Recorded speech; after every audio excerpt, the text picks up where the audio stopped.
Southwestern Virginia Training Center in Hillsville opened May 3, 1976, when 100 residents transferred from Central Virginia Training Center. In the beginning, the facility worked as it was intended. Over the years, the medical services increased to meet the needs of residents with more complicated health and behavioral conditions. In other words, what was supposed to happen, happened. Individuals with higher level of needs were admitted. Individuals with mild or moderate disabilities were discharged to more appropriate services in the community. Today, SWVTC is a self-contained community providing specialized services to approximately 124 residents. This care includes a physician on-site weekdays and on-call 24/7, nursing and direct care 24 hours daily, an on-site medical clinic serving residents, followed by neurology, psychology, and psychiatry. Our fully equipped dental clinic is utilized by these individuals who have long been underserved. Residents no longer travel for hours to facilities for individualized medical care. Should an emergency occur, medical staff from the center stay with a resident until they're transported to the emergency room.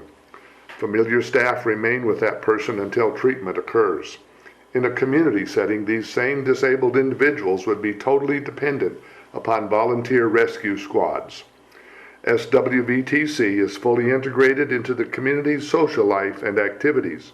Hundreds of volunteers and numerous clubs offer recreational and entertainment opportunities.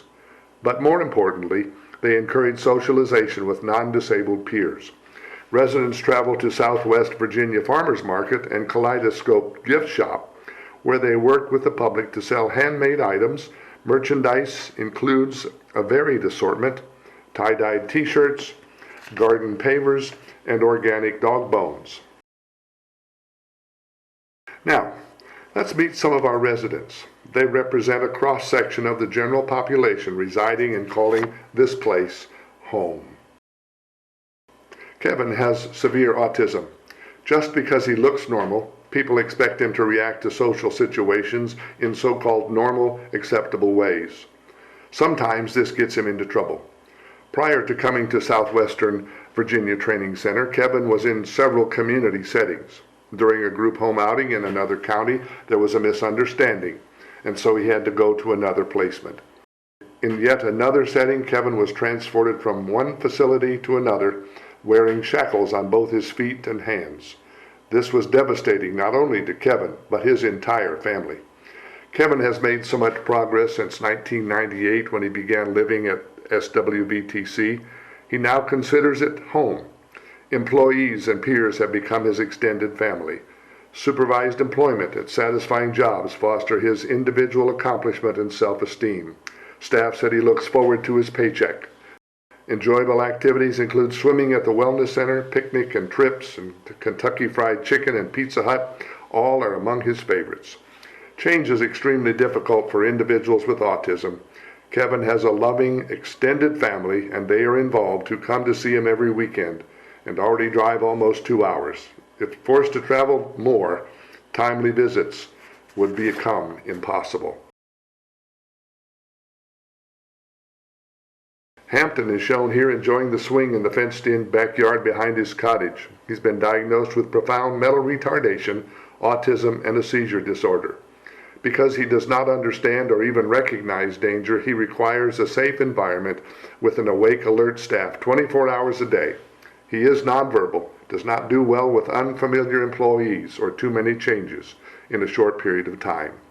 When he meets his mom for lunch in Galax, 2 male staff members go with him. Sometimes Hampton doesn't realize his own strength, especially when he's holding hands with a woman and squeezes too hard, often leaving bruises.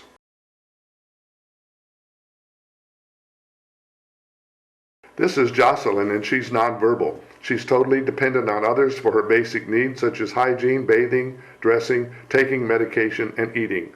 Her food is pureed in the cafeteria and is the consistency of baby food.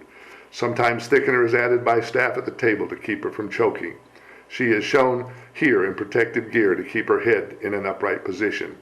As you can tell, she is a camera ham as she posed for her pictures.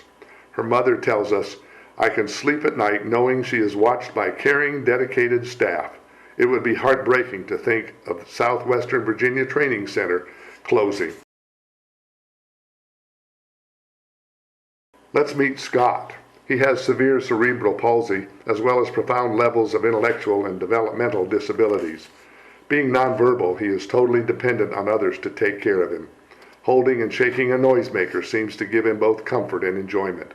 The staff must use a handicap-accessible lift to get him into and out of bed. He uses a wheelchair which was measured by a physical therapist and manufactured to his specific needs. Scott has his own room where he watches his big screen TV. He's been at SWVTC for the past several years and seems happy.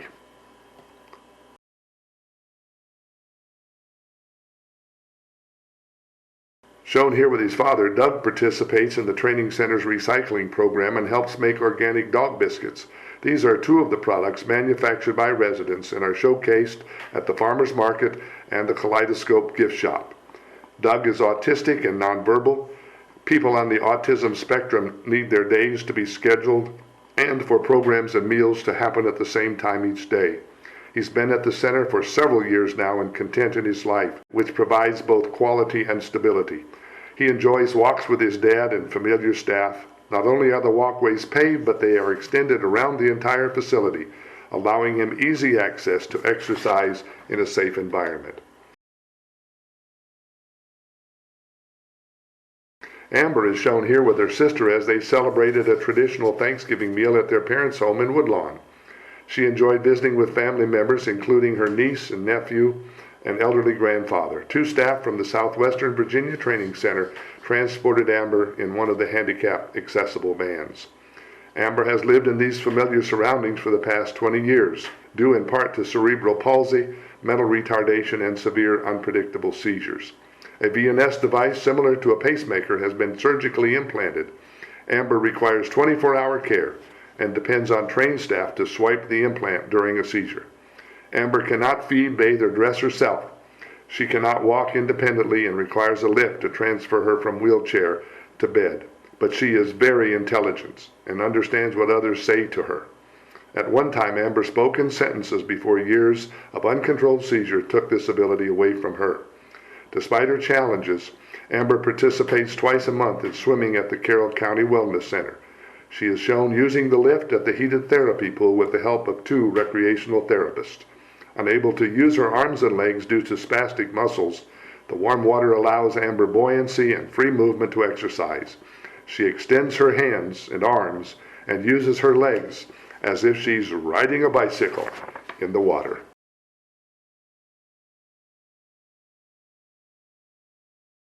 As Carroll County's second largest employer, if SWVTC closes, it will have a devastating impact on local economy.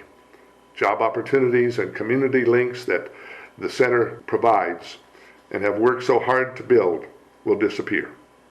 As an intermediate care facility, when the following statistics were released in a Virginia Training Center Demographics and Services Report. Our population at the time was 133.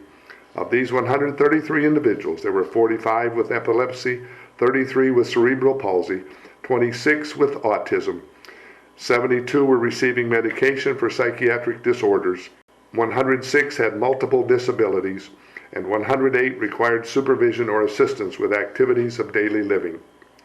Olmsted embraces individual choice according to need. Families and legal guardians should be primary decision makers, yet we're not being heard. The decision to close our training center was an executive decision by our previous governor. With the stroke of a pen, our current governor could easily change this outcome. Galax and the Twin Counties have welcomed our disabled population with open arms and hearts. Before we cause irreversible harm to Virginia's most vulnerable population, let's join together to keep our training center open.